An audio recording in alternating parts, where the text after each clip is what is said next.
জন্মাষ্টমীর দিন সকাল সকাল ঘুম থেকে উঠে স্নানটা সেরেই চলে গেলাম ঠাকুর রুমে। আজকে গোপালের জন্মদিন, তাই কালকেই আমি ঠাকুর রুমটাকে একটু ভালো করে পরিষ্কার করে নিয়েছিলাম, ঠাকুরের কাপড় চোপড়গুলো একটু ধুয়ে দিয়েছিলাম। আর আজকে সকালে উঠেই আগে ঠিকঠাক করে নিচ্ছি আর তাড়াতাড়ি করে পুজোটা দিয়ে দিচ্ছি। এখন হাতের কাছে যা আছে তা দিয়েই আমি গোপালের স্নানটা করে নেব। পরে আমি বাজারে গিয়ে রাতের জন্য গোপালের বাজার করে নিয়ে আসবো, যা যা লাগবে যতটুকু পেরেছি নিয়ে আসলাম বাজার করে। আজকে উপোস থেকে বাজারে গিয়েছি, খুব খারাপ লাগতেছে। কালকে আমি বাজার করে নিয়ে আসতাম যদি জানতাম যে আমার শ্বশুর ব্যস্ত থাকবে, আনতে পারবে না বাজার। ওনার জন্য অপেক্ষায় ছিলাম যে উনি বাজার করে দিবে, কিন্তু উনি বাড়িতে এত ব্যস্ত ছিল যে আর বাজার করে নিয়ে আসতে পারে নাই।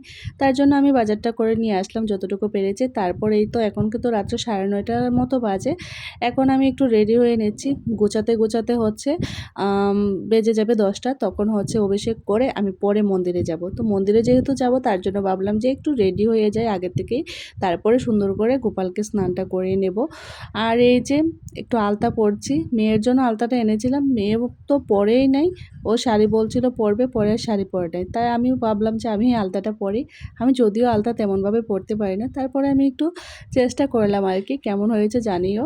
আর এই যে এখন ফল যা যা আনছিলাম একটু একটু করে কেটে নিচ্ছি। পুরুষ মানুষ বাজার করলে হয়তো বা একটু সুন্দর করে করতো। আমি বাজার থেকে অল্প অল্প ফল এনেছি আর পাঁচজাত মিষ্টি এনেছি আর অভিষেক করার জন্য যা যা লাগে সব কিছুই এনেছি।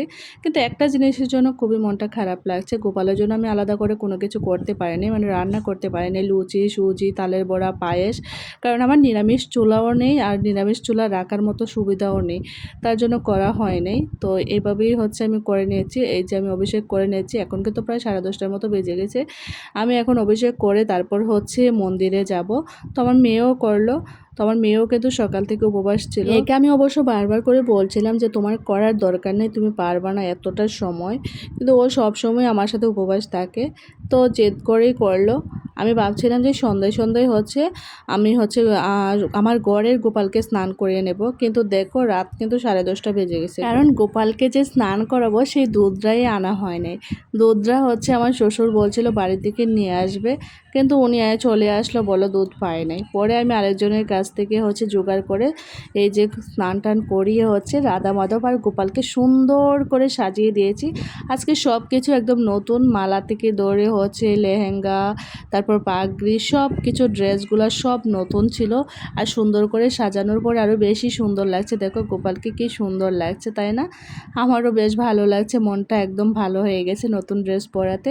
নতুন ড্রেস পরলে কিন্তু এমনিতেই মন ভালো হয়ে যায়। তো আমার কিন্তু এখন ঘরের গোপালের পূজা শেষ, আমি কিন্তু চলে আসলাম মন্দিরে। আমি কিন্তু এখনও উপোস আছি আর এখানে অভিষেক হচ্ছে, তো এখানে আমি অভিষেক করব, তারপরে চরণামৃত নেব মন্দির থেকে আর উপোস ভঙ্গ করব। আর এখানে প্রসাদের ব্যবস্থা আছে, তারপর প্রসাদ পাবো। তো তোমরা কে কে জন্মাষ্টমী করেছো? আর আজকের মতো বিদায় নিলাম, সবাই ভালো থেকো, সুস্থ থেকো, টাটা।